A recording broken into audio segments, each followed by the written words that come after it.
Hello dear friends. तो आज हम स्टार्ट करते हैं SC Verma first part chapter number 3 rest and motion का ऑब्जेक्टिव फर्स्ट सेगमेंट। तो बच्चों स्टार्ट करते हैं अपन क्वेश्चन नंबर 1 से। क्वेश्चन कहता है motor car is going due north at a speed of 50 kilometre per hour. मतलब एक कार है जो नॉर्थ डायरेक्शन में 50 किलोमीटर पर आवर की स्पीड से जा रही है। It makes a 90 degree left turn without changing the speed. उसने 90 डिग्री का लेफ्ट टर्न लिया बट स्पीड में कोई चेंज नहीं किया। The change in the velocity of the car is about. तो कार की वेलोसिटी में चेंज इन द वेलोसिटी, ये क्वेश्चन का कीवर्ड है वेलोसिटी।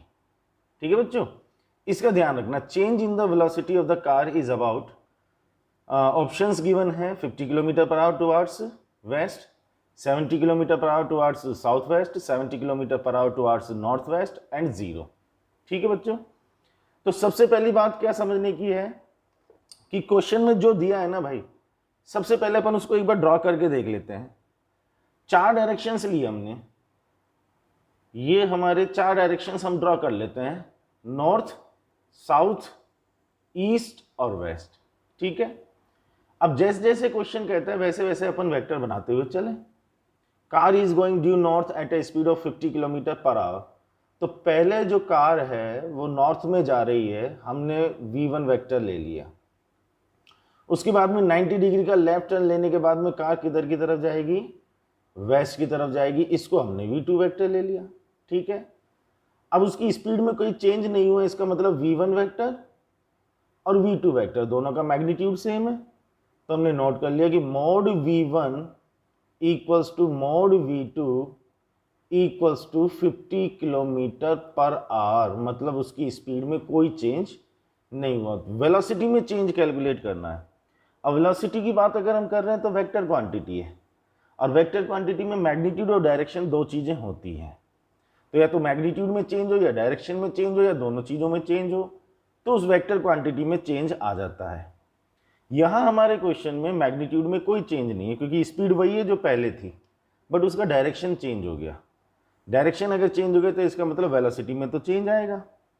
अब वेलोसिटी में चेंज का वेक्टर बेटा अपन किस तरीके से लिखेंगे, change in the velocity delta v vector is equals to v2 vector minus v1 vector.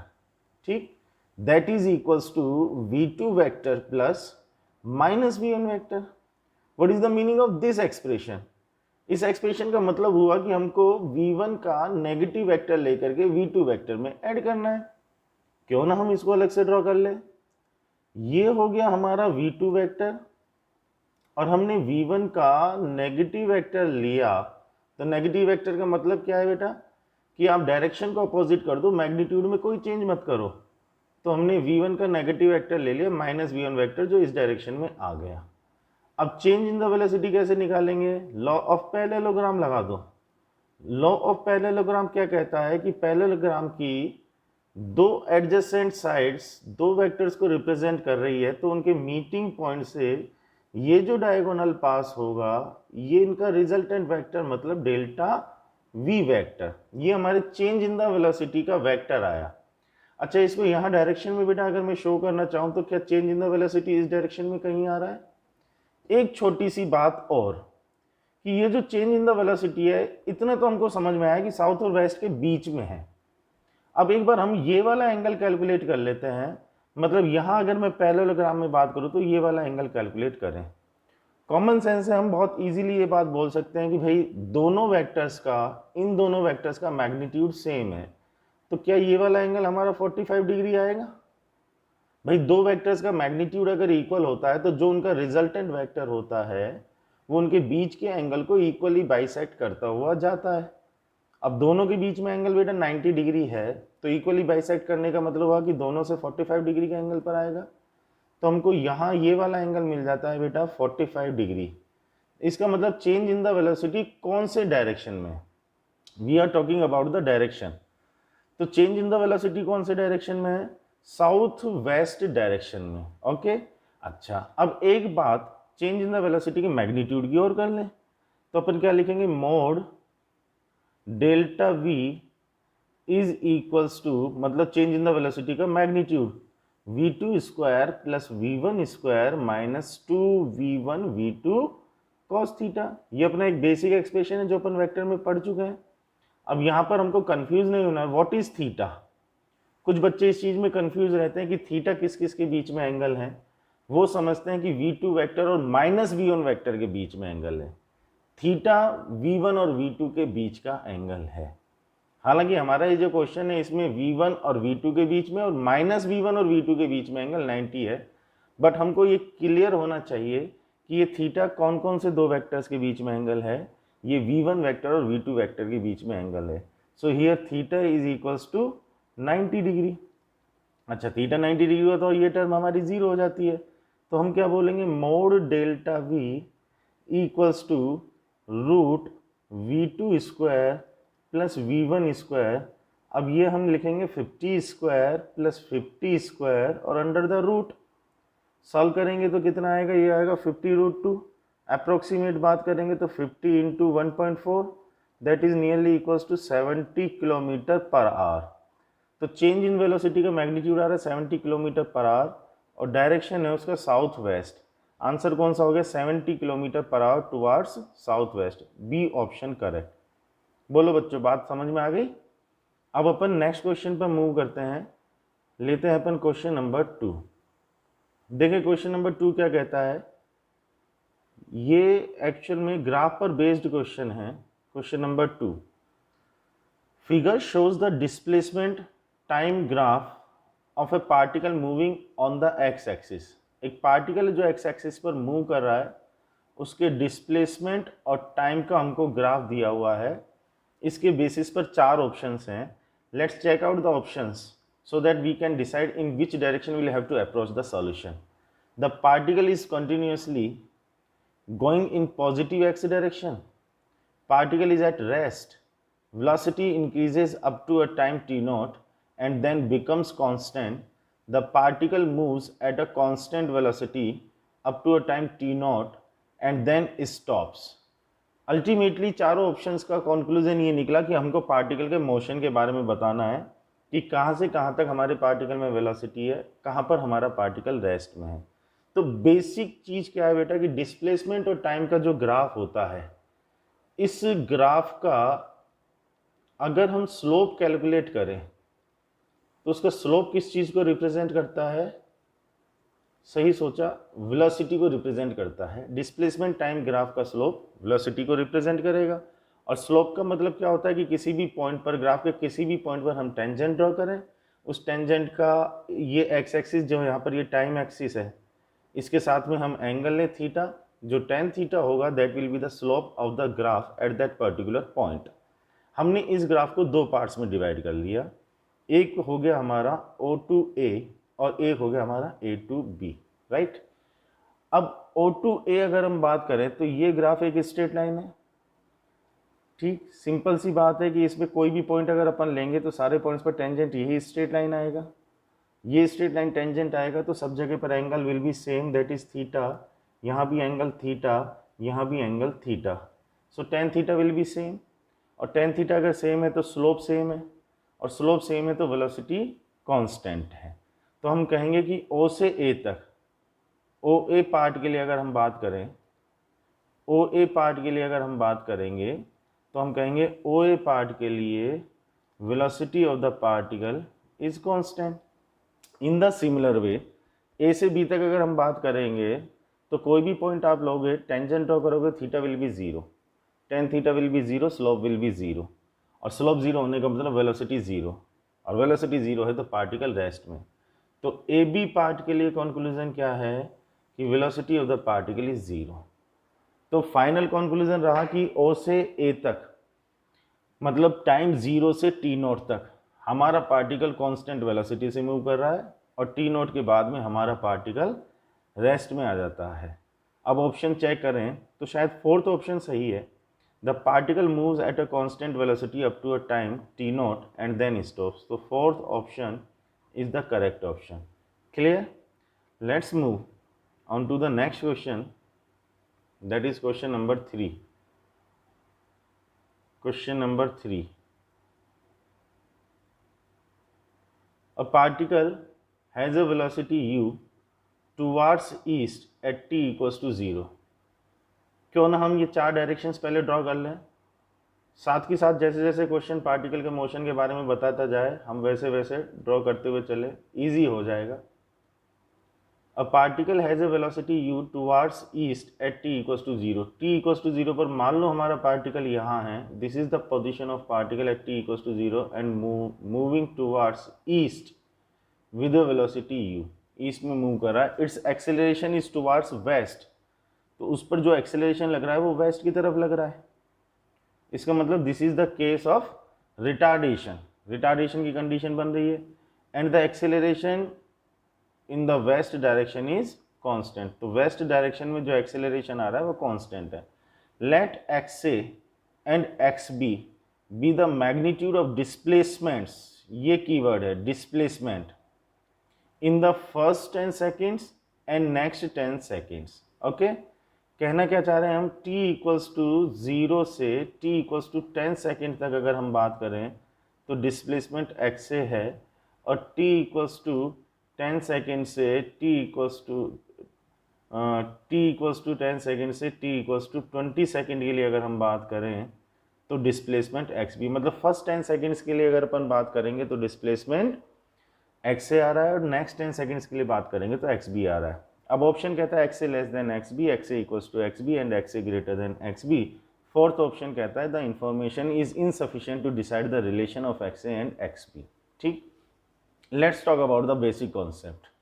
अभी सिचुएशन क्या बन रही है, सिचुएशन ये बन रही है the particle is moving in the right direction with some initial velocity u whose value is not given and acceleration acting on the particle is in opposite direction, that is the case of the retardation.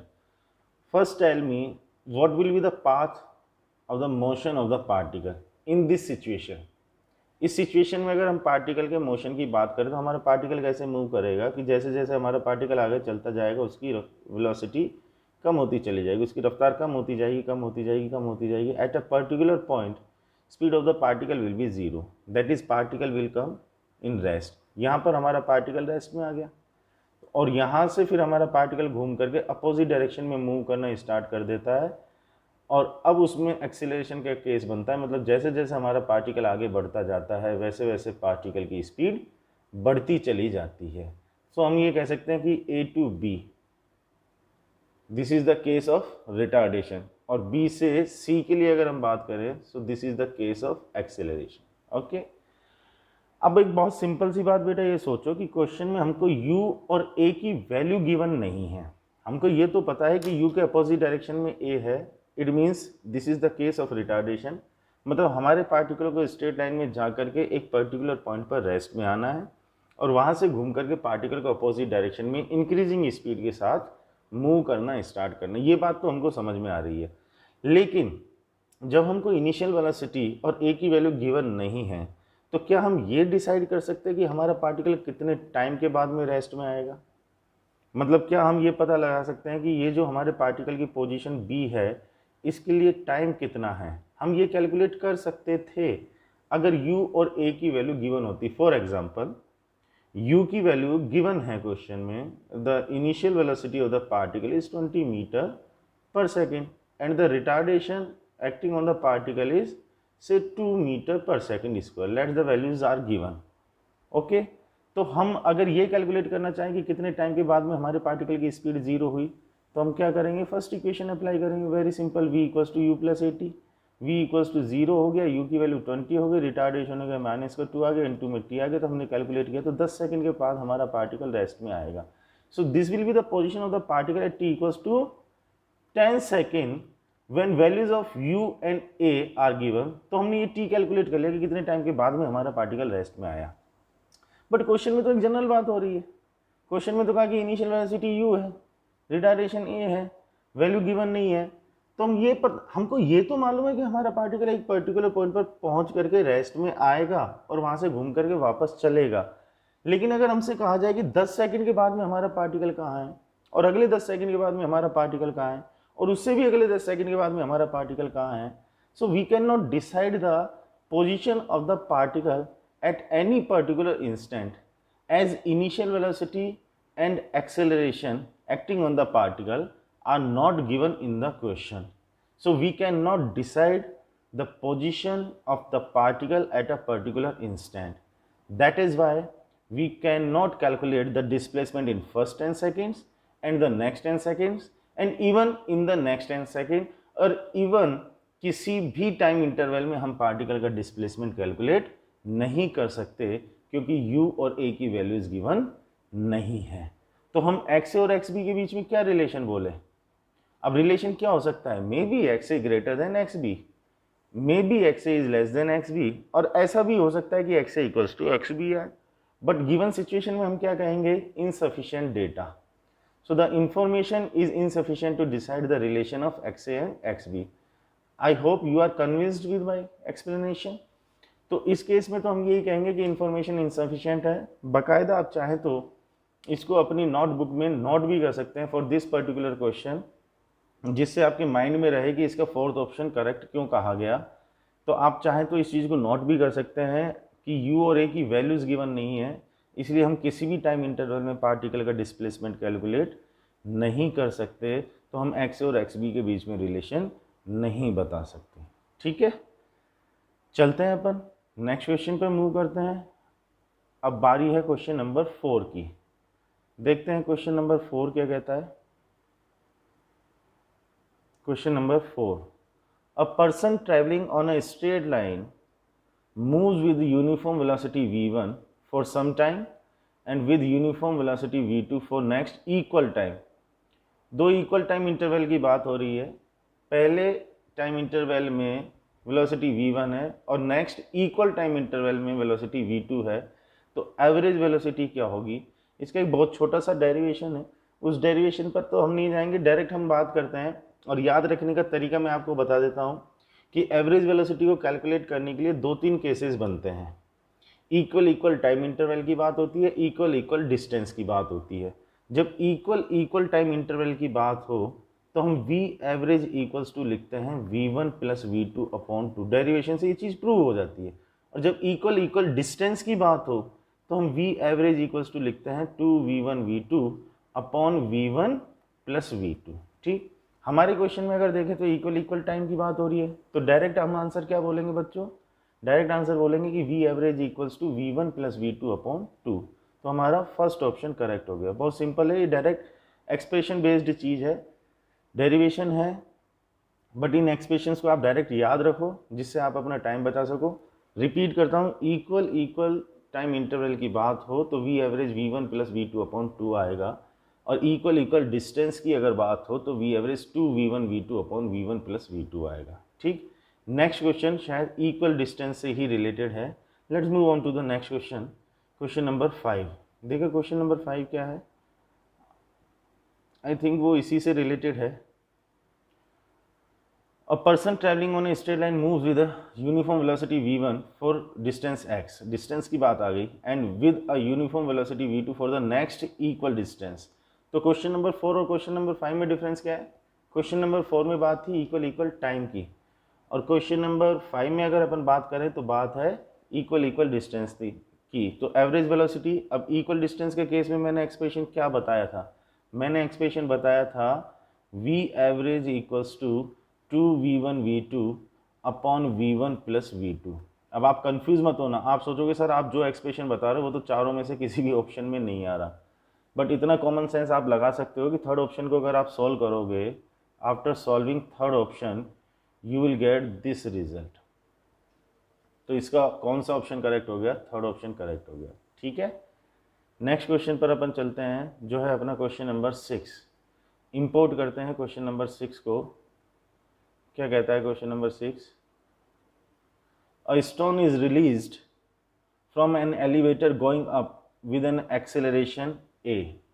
एक elevator मतलब एक lift हमने बना ली, मान लो उस lift के अंदर हम खड़े हुए हैं और हमारे हाथ में एक पत्थर है, and the elevator is moving in the upward direction with acceleration A. The acceleration of the stone after the release, जैसे ही मैं यहाँ से पत्थर को छोड़ूंगा तो छोड़ने के बाद में इस पत्थर का एक्सेलरेशन कितना होगा। ठीक है, अब एक्चुअल में बेटा अगर बात की जाए तो एक्सेलरेशन या वेलोसिटी जो हम कैलकुलेट करते हैं किसी भी इंस्टेंट पर, एक इम्पोर्टेंट चीज़ है, ध्यान से सुनना उसको। किसी भी पार्टिकल का हम किसी भी इंस्टेंट पर जो एक्सेलरेशन या वेलोसिटी कैलकुलेट करते हैं वो एक्चुअल में किसी रेफरेंस में कैलकुलेट करते हैं, मतलब फ्रेम ऑफ रेफरेंस की बात आती है। मतलब किसके रेस्पेक्ट में हम कैलकुलेट कर रहे हैं, हु इज़ द ऑब्जर्वर, इस पे डिपेंड करता है कि एक्सेलरेशन कितना आएगा और वेलोसिटी कितनी आएगी। Now in the question the acceleration of the stone is to be calculated but the reference और observer is not mentioned in the question. तो जब रेफरेंस की बात क्वेश्चन में ना हो, जब फ्रेम ऑफ रेफरेंस अपन को ना दिया हो, तो हम हमेशा ग्राउंड के रेस्पेक्ट में बात करते हैं। तो यहाँ जो हमको स्टोन का एक्सेलरेशन कैलकुलेट करना है वो ग्राउंड के रेस्पेक्ट में कैलकुलेट करना है। अब एक बहुत सिंपल सी बात है कि जब मैं स्टोन को छोड़ दूंगा तो वो लिफ्ट के एक्सेलरेशन के साथ चलेगा या वो ग्रेविटी में फ्रीली फॉलिंग कंडीशन होगी। ग्रेविटी में फ्रीली फॉलिंग कंडीशन होगी रिलीज करने के बाद। तो रिलीज करने के बाद में ग्रेविटी में वो कितना एक्सेलरेशन से नीचे की तरफ गिरेगा, जी एक्सेलरेशन से नीचे की तरफ गिरेगा। So the acceleration of the stone after the release is g in the downward direction. आप सोचोगे सर फिर इस क्वेश्चन में खास बात क्या है? कुछ क्वेश्चंस में बेटा खास बात ये होती है कि उन क्वेश्चंस में कोई खास बात नहीं होती, लेकिन कुछ इंफॉर्मेशन दे करके हमको कंफ्यूज कर दिया जाता है और हम ये सोचते हैं कि क्वेश्चन में अगर ये इंफॉर्मेशन गिवन है so there must be some purpose of that particular information, but actual में वो इंफॉर्मेशन उस क्वेश्चन को सॉल्व करने में कहीं कोई काम नहीं आ रही होती। अब ये जो क्वेश्चन में स्टार्टिंग में लाइन लिखी हुई है ना, stone is release from an elevator going up with an acceleration, ये केवल और केवल हमको कंफ्यूज करने के लिए दी हुई है, जिससे कि हम कैलकुलेट करें कि जी नीचे हो गया ए ऊपर हो गया, या तो हम जी माइनस ए निकालेंगे या हम फिर जी प्लस ए निकालेंगे। जबकि रिलीज करने के बाद में उस स्टोन का आदमी से कोई कांटेक्ट नहीं है, और आदमी क्योंकि एलिवेटर में खड़ा है इसका मतलब उस स्टोन का एलिवेटर से कोई मतलब नहीं है। तो एलिवेटर ए एक्सेलरेशन से ऊपर जा रहा होगा, लेकिन स्टोन तो ग्रेविटी के इफेक्ट में जी एक्सेलरेशन से डाउनवर्ड डायरेक्शन में गिरेगा। So the answer is very simple, g downward direction. तो एक छोटी सी ये बात और अपने जहन में अपने दिमाग में हमेशा रखना कि कई बार क्वेश्चन में कुछ एक्स्ट्रा इंफॉर्मेशंस भी दी जाती है। ये भी एक छोटी सी बात अपने दिमाग में रखना कि कई बार क्वेश्चन में कुछ एक्स्ट्रा इंफॉर्मेशंस भी दी जाती है। सो यहाँ पर हमको कॉन्फिडेंस होना चाहिए कि ज़रूरी नहीं है कि वो इन्फॉर्मेशन क्वेश्चन में दी है तो उसको यूज़ लेना ही है, उसका हो सकता है कि कोई यूज़ ही ना हो। ठीक है, चलो नेक्स्ट क्वेश्चन पर अब हम मूव करते हैं। Let's import question number 7। देखते हैं क्वेश्चन नंबर 7 क्या कहता है। A person standing near the edge of the top of a building throws two balls A and B. The ball is thrown vertically upward and B is thrown vertically downward. Let's draw. भाई question जैसे कहता है ना, हम वैसे चीज़ों को draw करने की कोशिश कर लेते हैं। अच्छा, क्वेश्चंस को अगर ड्रॉ कर लोगे ना तो क्वेश्चन को समझना और सॉल्व करना बहुत ईजी हो जाएगा। ये हमारी बिल्डिंग है, यहाँ पर हम खड़े हैं, यहाँ से दो बॉल फेंके जानी है। एक बॉल है ए और दूसरी बॉल है बी।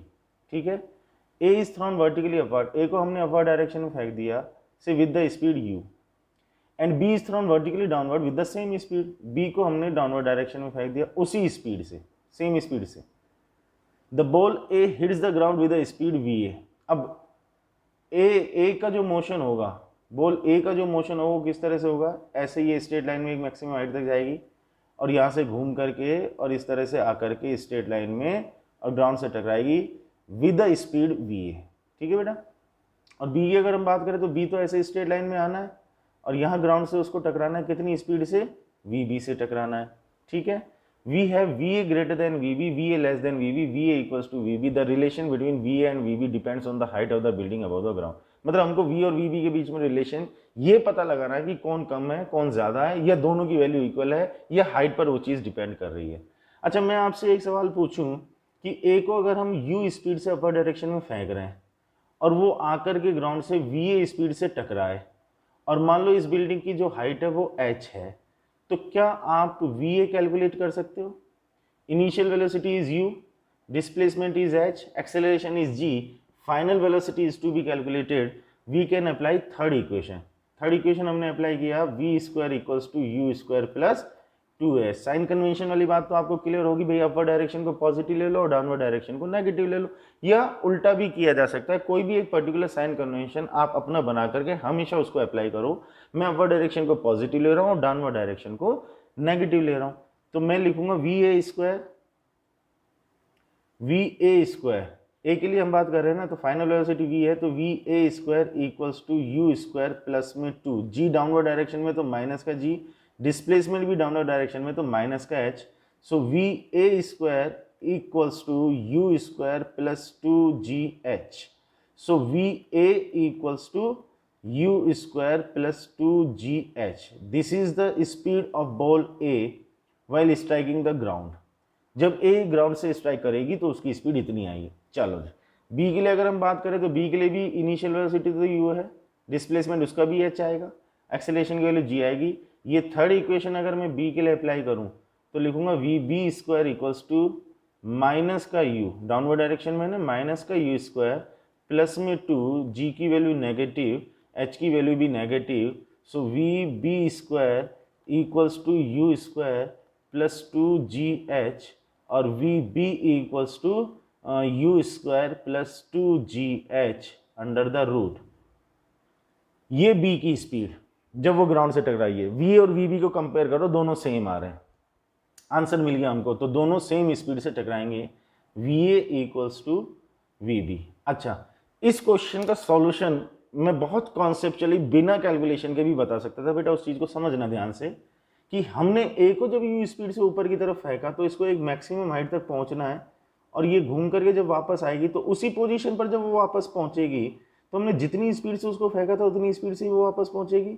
इसका मतलब इस पॉइंट से जब वो डाउनवर्ड डायरेक्शन में जा रही है तो उसकी स्पीड कितनी है, वही है जितनी स्पीड से उसको फेंका था, मतलब यहाँ से वो डाउनवर्ड डायरेक्शन में यू स्पीड से जा रही है। अब ए की यहाँ से आगे की जर्नी और बी की यहाँ से ये जो जर्नी है ये बिल्कुल एक जैसी तो है। अब ए की अगर मैं इससे आगे की जर्नी देखूं तो मैं इनिशियल वेलोसिटी क्या लूंगा, u in the downward direction, और बी की अगर मैं जर्नी देखूं तो u in the downward direction, displacement is h, acceleration is g, so the final velocity of both the balls will be same.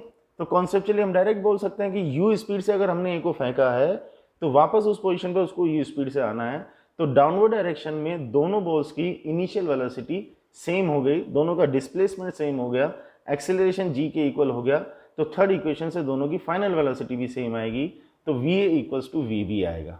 Conceptually हम इसको ऐसे भी जस्टिफाई कर सकते थे। ओके, चलो अब हम चलते हैं क्वेश्चन नंबर 8 पर। Let's import question number 8। देखें क्वेश्चन नंबर 8 क्या कहता है। In a projectile motion the velocity is always perpendicular to the acceleration, never perpendicular to the acceleration, perpendicular to the acceleration for one instant only, is perpendicular to the acceleration for 2 instants। ये तो conceptual question है, projectile motion वाला case है। Projectile motion का general case क्या बनता है कि सब ये वर्टिकल डायरेक्शन हो गई, ये हॉरिजॉन्टल डायरेक्शन हो गई, यहाँ से हमारा ये प्रोजेक्टाइल चला विद इनिशियल वेलोसिटी u से angle of projection is theta, so वो ऐसे पैराबोलिक पाथ में जाना है। ये पैराबोलिक पाथ होगा, ये इनिशियल पोजीशन हो गई, ये मैक्सिमम हाइट की पोजीशन हो गई, ये ग्राउंड पर टकराते हुए बी पोजीशन हो गई। ठीक, अब किसी भी पॉइंट पर अगर हम एक्सेलरेशन की बात करें तो एक्सेलरेशन तो जी के इक्वल आएगा भाई, बोलो आएगा ही नहीं। रैंडमली 3-4 पॉइंट मैंने ले लिए, तो इस पॉइंट पर एक्सेलरेशन डाउनवर्ड डायरेक्शन में जी, इस पॉइंट पर एक्सेलरेशन डाउनवर्ड डायरेक्शन में जी, इस पॉइंट पर एक्सेलरेशन डाउनवर्ड डायरेक्शन में जी, इस पॉइंट पर एक्सेलरेशन डाउनवर्ड डायरेक्शन में जी, इस पॉइंट पर एक्सेलरेशन डाउनवर्ड डायरेक्शन में g. And what about the direction of the velocity, इस पॉइंट पर अगर हम देखें तो वेलोसिटी ऐसे आएगी टेंजेंशियली इस डायरेक्शन में, इस पॉइंट पर वेलोसिटी टेंजेंशियली इधर, इस पॉइंट पर वेलोसिटी टेंजेंशियली इधर, इस पॉइंट पर वेलोसिटी इधर, इस पॉइंट पर वेलोसिटी इधर। टेल मी, क्या सारे पॉइंट्स पर वेलोसिटी और एक्सेलरेशन के बीच में एंगल सेम है? नहीं, point to point, instant to instant velocity और एक्सेलरेशन के बीच का एंगल चेंज हो रहा है, हो रहा है। तो कौन सा पॉइंट ऐसा है जहां पर वेलोसिटी और एक्सेलरेशन एक दूसरे के परपेंडिकुलर है? I think that is the point of maximum height A. सही पहचाना हमने। तो यहां एक पर्टिकुलर इंस्टेंट पर एक्सेलरेशन और वेलोसिटी एक दूसरे के परपेंडिकुलर आ रहे हैं। सो कौन सा ऑप्शन सही हुआ? Velocity is perpendicular to the acceleration for one instant only, so the third option is the correct answer. Clear? उम्मीद है आपको सारे क्वेश्चंस के सॉल्यूशन समझ में आ रहे होंगे। और फिर भी कहीं आपको कोई प्रॉब्लम रहती है, कोई भी प्रॉब्लम अगर आपको फील होती है तो कमेंट बॉक्स में प्लीज़ आप ज़रूर पोस्ट कर दीजिए अपनी प्रॉब्लम, कमेंट्स भी पोस्ट कर दीजिएगा, चैनल को भी सब्सक्राइब कर दीजिएगा। नेक्स्ट क्वेश्चन पर अपन मूव करते हैं, question number 9। Two bullets are fired simultaneously horizontally and with different speeds from the same place. ऐसा समझे हम, फिर हम क्वेश्चन ड्रॉ करने की कोशिश कर लेते हैं कि ये हमारी एक बिल्डिंग है, so the height of the building is h।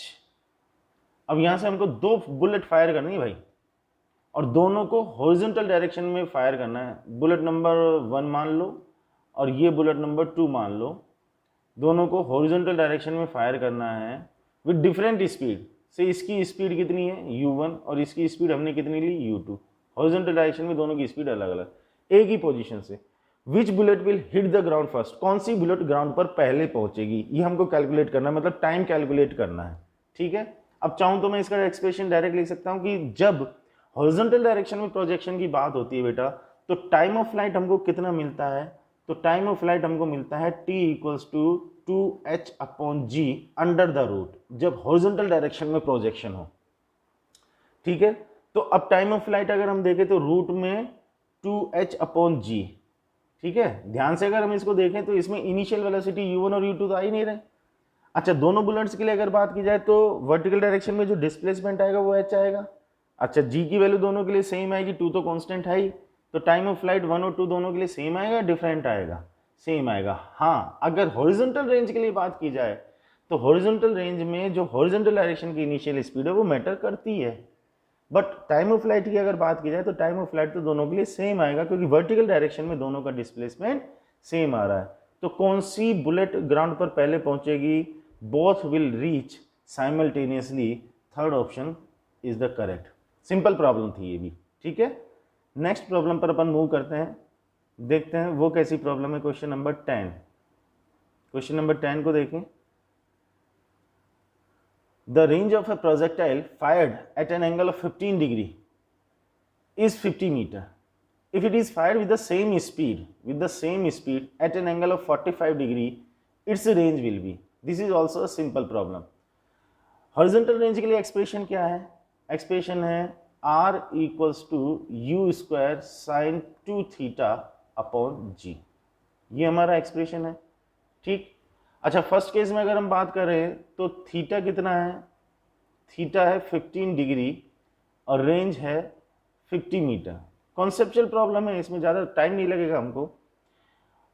If it is fired with the same speed at an angle of 45 degree, अब थीटा की वैल्यू अगर हम 45 डिग्री कर दें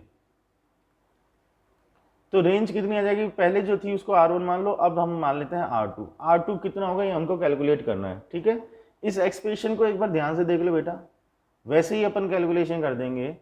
in both the cases u is same, g is same, so range is decided by theta. Is that clear?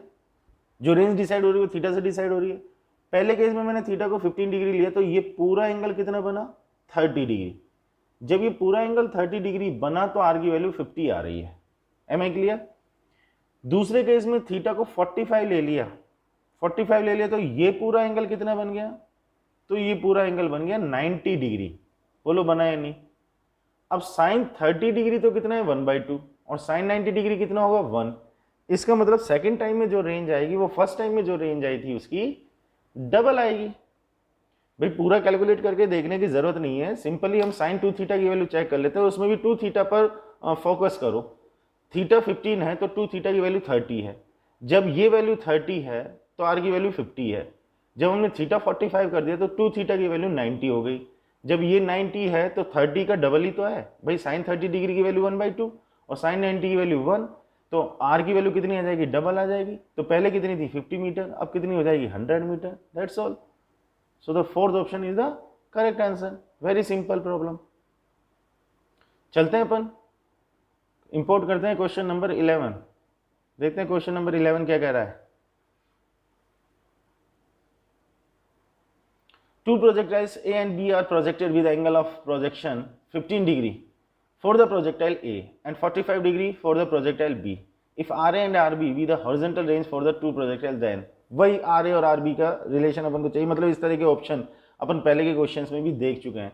तो अपन को ये relation चाहिए। अब फिर रेंज का हम एक्सप्रेशन अगर लिखे, सिंपल कैलकुलेट कर लेंगे अपन इसको, r equals to u square sine 2 theta upon g. ठीक है जी। अब बहुत एक सिंपल सी बात समझना कि भाई दोनों के लिए थीटा की वैल्यू अपन गिवन है। ए के लिए अगर अपन बात करेंगे तो थीटा की वैल्यू 15 डिग्री, बी के लिए अगर बात करेंगे तो थीटा की वैल्यू 45 डिग्री। आर अगर अपन को कैलकुलेट करना है, कैलकुलेट करेंगे तभी तो आर ए और आर बी का रिलेशन पता लगेगा। जी की वैल्यू हम पुट कर लेंगे, थीटा की वैल्यू क्वेश्चन में गिवन है, बट यू की वैल्यू तो क्वेश्चन में गिवन है ही नहीं। अब यू की वैल्यू क्वेश्चन में गिवन नहीं है तो क्या हम दोनों को हॉरिजॉन्टल रेंज कैलकुलेट कर सकते हैं? रेंज तो कैलकुलेट नहीं कर सकते क्योंकि यू की वैल्यू गिवन नहीं है। और रेंज अगर कैलकुलेट नहीं कर सकते तो क्या हम दोनों की रेंज में कंपैरिजन करके ये बता सकते हैं कि कौन सी रेंज ज्यादा है और कौन सी रेंज कम है? नहीं बता सकते। तो फिर हम क्या ऑप्शन करेक्ट माने? The information is insufficient to decide the relation of r A with r B. इसका भी बकायदा आप नोट डाल करके लिख लेना कि initial velocity of the projectile is not given in the question, so we can not compare the relation between RA and RB. Okay, so the fourth option is the correct answer. Clear? चलो next question पर move करते हैं बेटा अपन। Question number 12, question number 12 देखते हैं क्या कहता है। इंपोर्ट किया, a river is flowing from west to east at a speed of 5 meter per minute. A man on the south bank of the river. चलो जी ड्रॉ कर लेते हैं अपन एक बार फिगर। यहां पर मैं ड्रॉ करने की कोशिश करता हूं कि ये हमने एक रिवर ड्रॉ की है भाई, ये रिवर हो गई। River is flowing from west to east. ये हम 4 डायरेक्शन पहले यहां पर शो कर देते हैं कि ये तो हमारा नॉर्थ है, ये हमारा साउथ है, ये हमारा ईस्ट है और ये हमारा वेस्ट है। सो रिवर का फ्लो हो रहा है इस डायरेक्शन में, वेस्ट से ईस्ट की तरफ रिवर का फ्लो हो रहा है, यही बात है। And speed is 5 meter per minute. So v of W, W means water, VW is given 5 meter per minute. ठीक है भाई। A man on the south bank, south bank पर मतलब साउथ किनारे पर यहां पर एक आदमी खड़ा हुआ है। Capable of swimming at 10 meter per minute. ये कितनी स्पीड से स्विमिंग कर सकता है? V of man is equals to 10 meter per minute. ये 10 मीटर पर मिनट से स्विमिंग कर सकता है। स्टिल वाटर, शांत पानी में वो इतनी स्पीड से स्विमिंग कर सकता है। Wants to swim across the river in the shortest time, shortest time में वो रिवर को क्रॉस करना चाहता है। He should swim in a direction. ठीक, क्वेश्चन को सॉल्व करने से पहले ये जो रिवर मैन प्रॉब्लम है इसके 2 केसेस में आपको क्लियर कर देना चाहता हूं। अच्छी तरह से उन केसेस को अपने दिमाग में रख लेना। 2 केसेस बेटा क्या बनते हैं, ध्यान से मेरी बात को सुने। एक केस ये बनता है कि मिनिमम डिस्टेंस कवर करते हुए या शॉर्टेस्ट पाथ से रिवर को क्रॉस करना है, शॉर्टेस्ट पाथ से रिवर को क्रॉस करना है। तो उस केस में सिचुएशन क्या बनेगी, इसको डायग्राम से एक बार समझो। अब स्विमर यहां खड़ा हुआ और वो शॉर्टेस्ट पाथ से क्रॉस करना चाहता है इसको, तो शॉर्टेस्ट पाथ कौन सा होगा? कॉमन सेंस वाली बात है कि ये जो स्ट्रेट लाइन पाथ है ये तो शॉर्टेस्ट पाथ होगा। तो स्विमर ये चाहता है कि वो इस डायरेक्शन में जाए। ठीक है, तो उसको स्विमिंग कौन से डायरेक्शन में करनी है? उसको स्विमिंग करनी है इस डायरेक्शन में। It means we will say कि वी एम तो इस डायरेक्शन में, ओके, वी डब्ल्यू इस डायरेक्शन में, एंड रिजल्टेंट वेलोसिटी इस डायरेक्शन में। तो अब हम इस केस को याद कैसे रखेंगे कि शॉर्टेस्ट पाथ ट्रेवल करते हुए, I repeat, shortest path travel करते हुए अगर रिवर को क्रॉस करना है, so the resultant velocity of the man must be perpendicular to the flow of the river। तो resultant velocity फ्लो के परपेंडिकुलर होनी चाहिए, रिजल्टेंट वेलोसिटी। सेकंड केस क्या बनता है, मैं इतना एम्फसाइज करके क्यों बता रहा हूं, क्योंकि इन केसेस में कंफ्यूजन होता है। सेकंड केस क्या बनता है? सेकंड केस बनता है कि वो शॉर्टेस्ट टाइम में रिवर को क्रॉस करना चाहता है। अगर वो शॉर्टेस्ट टाइम में रिवर को क्रॉस करना चाहता है तो हम कहेंगे कि वो स्विमिंग स्टार्ट करे परपेंडिकुलर डायरेक्शन में, मतलब Vm इस डायरेक्शन में हो और VW तो इस डायरेक्शन में है ही, तो रिजल्टेंट वेलोसिटी इस डायरेक्शन में कहीं आए। सो this will B resultant velocity. ठीक है, ये जो हमारा फर्स्ट केस था ये किसके लिए था? ये था हमारा शॉर्टेस्ट पाथ के लिए। ओके। और ये जो हमारा सेकंड केस है ये किसके लिए है, ये है हमारा शॉर्टेस्ट टाइम के लिए। ओके, अब इनको हम याद किस तरीके से रखेंगे, रिपीट कर देता हूं, अपने दिमाग में डायरेक्टली इन चीजों को रखना, डायरेक्ट आपके आंसर आएंगे। हालांकि इनके पीछे कॉन्सेप्ट भी है, उसकी डिटेल में मैं नहीं जा रहा हूं, पूरा डिटेल में डिस्कशन नहीं कर रहा हूं। शॉर्टेस्ट पाथ अगर चाहिए तो resultant velocity must be perpendicular to the flow of the river, clear. और शॉर्टेस्ट टाइम की अगर बात करनी है तो the man must start the swimming in the direction perpendicular to the flow of the river. Resultant velocity इस direction में कहीं आएगी, स्विमिंग इस डायरेक्शन में कहीं करें। ये दो ऑप्शन हैं, ये दो ही केसेस हैं, इन दो केसेस को डायरेक्टली आप अपने दिमाग में रखो, आपका रिवर मैन से रिलेटेड ऑलमोस्ट प्रॉब्लम्स हो जाती। मैं ये तो नहीं कहूंगा कि गारंटेड सारे क्वेश्चंस आपके सॉल्व होंगे, बाकी ये दो केसेस अपने दिमाग में रखिए तो मैक्सिमम प्रॉब्लम्स आपकी सॉल्व हो जाएंगी। अब हमारा क्वेश्चन क्या कहता है, इन द शॉर्टेस्ट टाइम में अगर वो क्रॉस करना चाहता है तो कौन सा केस बना, फर्स्ट केस या सेकंड केस, सेकंड केस ये बना। तो स्विमिंग कौन से डायरेक्शन में होनी चाहिए, परपेंडिकुलर डायरेक्शन में वो स्विमिंग स्टार्ट करे, इसका मतलब वो साउथ से नॉर्थ की तरफ स्विमिंग स्टार्ट करे, तो ड्यू नॉर्थ, ये हमारा आंसर डायरेक्ट आ गया, क्लियर। ये दो केसेस आप चाहो तो बकायदा अपनी नोटबुक में लिख लेना, these two cases are very important cases related to the river man problem. I repeat once again, shortest path के लिए resultant velocity must be perpendicular, shortest time के लिए velocity must be perpendicular and the resultant velocity will be at a particular angle, clear. चलो next और last problem देखते हैं अपन इस segment की, क्वेश्चन नंबर 13 इंपोर्ट कर लेते हैं क्वेश्चन नंबर 13 को। Question number 13, in the arrangement shown in the figure, the ends P and Q of an inextensible string move downwards with uniform speed u, pulleys A and B are fixed, the mass M moves upward with a speed। Question क्या कहना चाहता है, simple language में समझो, इसमें figure भी दिया हुआ है, ये दो फिक्स पुलीज है, एक है A और दूसरी फिक्स पुली है B, ठीक है। अब एक स्ट्रिंग यहाँ A पर से पास होकर के जा रही है जिसका एंड है P, लटका हुआ एंड P, दूसरी स्ट्रिंग है जो B पर से पास हो करके जा रही है, उसका जो ये एंड लटका हुआ है वो है Q, और यहाँ पर इन दोनों का एक जॉइंट बना हुआ है, उस जॉइंट से हमने एक ब्लॉक लटका दिया जिसका मास है कैपिटल M, ठीक है। अब क्वेश्चन क्या कहना चाह रहा है कि एट एन इंस्टेंट, किसी एक इंस्टेंट पर P और Q दोनों डाउनवर्ड डायरेक्शन में U से मूव कर रहे हैं, दोनों डाउनवर्ड डायरेक्शन में U से मूव कर रहे हैं, तो M अपवर्ड डायरेक्शन में V से मूव कर रहा होगा, V कुछ भी वैल्यू मान ली हमने, तो M अपवर्ड डायरेक्शन में जा रहा होगा, वर्टिकल अपवर्ड डायरेक्शन में। जिस इंस्टेंट पर P और Q डाउनवर्ड डायरेक्शन में U से मूव कर रहे हैं, उस इंस्टेंट पर वर्टिकल से स्ट्रिंग्स के जो एंगल हैं वो थीटा थीटा है।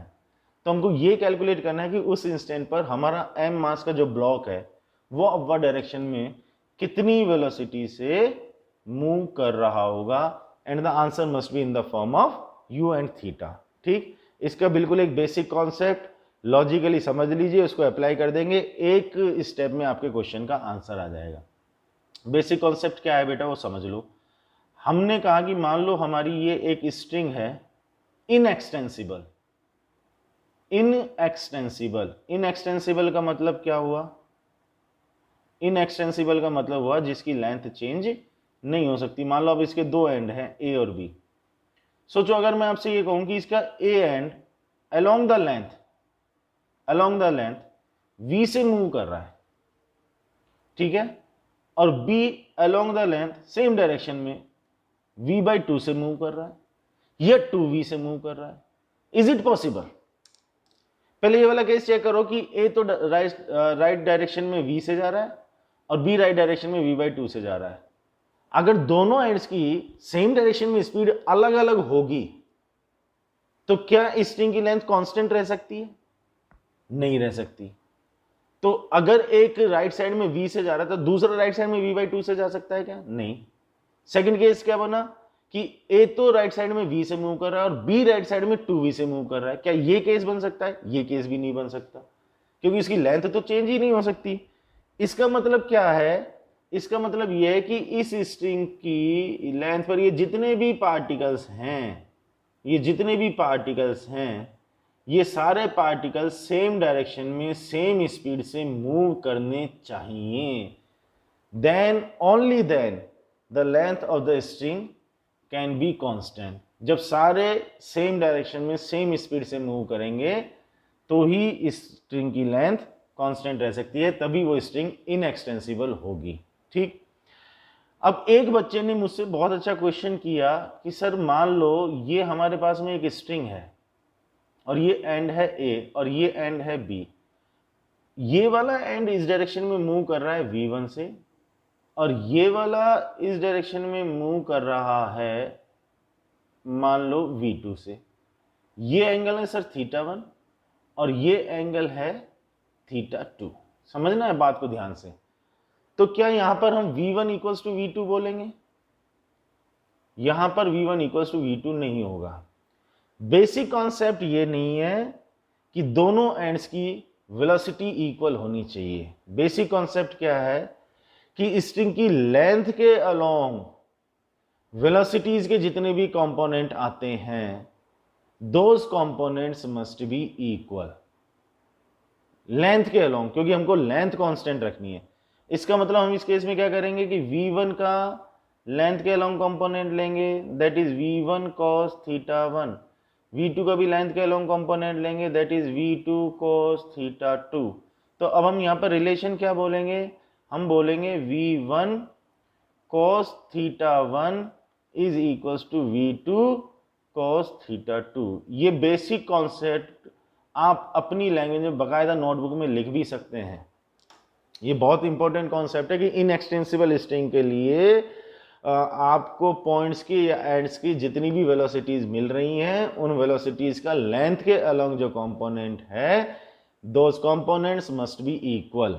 लेंथ के अलोंग कंपोनेंट्स को इक्वल कर दो। अब ये चीज हम यहां पर अप्लाई करते हैं बेटा। दोनों स्ट्रिंग्स की कहानी एक जैसी है। क्वेश्चन में बात कर रहा हूं, फिगर को देखो ध्यान से। दोनों स्ट्रिंग्स की कहानी एक जैसी है। जैसे ये हमारी पहली वाली स्ट्रिंग है, ये वाली हमारी पहली स्ट्रिंग है और ये हमारी दूसरी स्ट्रिंग है। दोनों स्ट्रिंग्स की कहानी एक जैसी है। अब जैसे मैंने कोई भी एक स्ट्रिंग ले ली, लेफ्ट वाली स्ट्रिंग ले ली, तो इस स्ट्रिंग का ये जो पी एंड है ये यू से डाउनवर्ड डायरेक्शन में मूव कर रहा है। अब ये जो यू है ये लेंथ के अलोंग है, बोलो है या नहीं? तो इसका तो हमको कोई कंपोनेंट लेने की जरूरत नहीं है क्योंकि ये तो लेंथ के अलोंग है, ये लेंथ के अलोंग अलोंग। और इसका जो दूसरा एंड है वो ये रहा, ये जो जॉइंट है या नहीं? ये अपवर्ड डायरेक्शन में मूव कर रहा है v से। सर आपने तो ब्लॉक को v से अपवर्ड डायरेक्शन में मूव करता बताया, तो ब्लॉक अपवर्ड डायरेक्शन में जितनी वेलोसिटी से मूव करेगा ये जॉइंट भी तो अपवर्ड डायरेक्शन में उतनी ही वेलोसिटी से मूव करेगा। तो अब बेटा इस एंड का ये जो अपवर्ड डायरेक्शन में v आ रहा है ये लेंथ के अलोंग तो नहीं है। हमको तो लेंथ के अलोंग कंपोनेंट चाहिए ना। हमने u का कंपोनेंट क्यों नहीं लिया? क्योंकि u तो लेंथ के अलोंग ही है। हम कंपोनेंट किसका लेंगे? अब v का कंपोनेंट लेंगे लेंथ के अलोंग। v का कंपोनेंट लेंगे लेंथ के अलोंग और वो कंपोनेंट कितना आएगा? v cos theta. हमको लेंथ के अलोंग कंपोनेंट इक्वल करने। एक तो हमने कह दिया कि लेंथ के अलोंग इस एंड की बात करें तो u आ रहा है और इस एंड की बात करें तो लेंथ के अलोंग ये आ रहा है। तो इसका मतलब हमको क्या कहना चाहिए? हमको कहना चाहिए v cos theta is equals to u, means v is equals to u upon cos theta. That's all, this is the answer. खत्म। ये बिल्कुल बेसिक कॉन्सेप्ट से मैंने आपको चीज बताई। ये बेसिक कॉन्सेप्ट बहुत अच्छे प्रॉब्लम्स को सॉल्व करने में काम आता है। एनएलएम में भी मतलब ये चीज बहुत अच्छे तरीके से काम आती है। तो इसको तो आप नोट भी कर लेना कि स्ट्रिंग की लेंथ के अलोंग जितने भी कंपोनेंट्स आएंगे उनको इक्वल करना है। ठीक है, तो हमको आंसर मिल गया इसका v equals to u upon cos theta. तो कौन सा ऑप्शन करेक्ट है? Second option is the correct answer. बोलो बेटा ये बात समझ में आई? तो ये हमारे रेस्ट एंड मोशन मतलब काइनेमेटिक्स के चैप्टर नंबर 3 के ऑब्जेक्टिव फर्स्ट सेगमेंट के 13 क्वेश्चंस जो हैं सारे क्वेश्चंस के वीडियो सॉल्यूशंस मैंने आपको प्रोवाइड कराए हैं। होपफुली ये सारे सॉल्यूशंस आपको समझ में आए होंगे अच्छे तरीके से। कमेंट बॉक्स में अपना फीडबैक जरूर डालिएगा जैसे भी आपको ये वीडियो सॉल्यूशंस लगें। और कोई क्वेरी है किसी पर्टिकुलर क्वेश्चन में, ठीक है, तो वो क्वेरी आप कमेंट बॉक्स में प्लीज़ ज़रूर मेंशन कीजिएगा। कमेंट बॉक्स में देखेंगे आपकी जो भी क्वेरीज होंगी उनके रिप्लाई हम आपको करेंगे। ठीक है, और अगले वीडियो में काइनेमेटिक्स के ही ऑब्जेक्टिव सेकंड का वीडियो सॉल्यूशंस आपको प्रोवाइड कराएंगे। और यूट्यूब चैनल अगर अभी तक आपने ये सब्सक्राइब नहीं किया है तो इसको सब्सक्राइब करो, अपने फ्रेंड से भी कहो, इन वीडियो सॉल्यूशंस को शेयर भी करो। कमेंट बॉक्स में कमेंट्स प्लीज़ ज़रूर पोस्ट कीजिएगा वो फीडबैक हमारे लिए बहुत इम्पोर्टेंट है। Okay, till then all the best, thank you very much, take care, bye.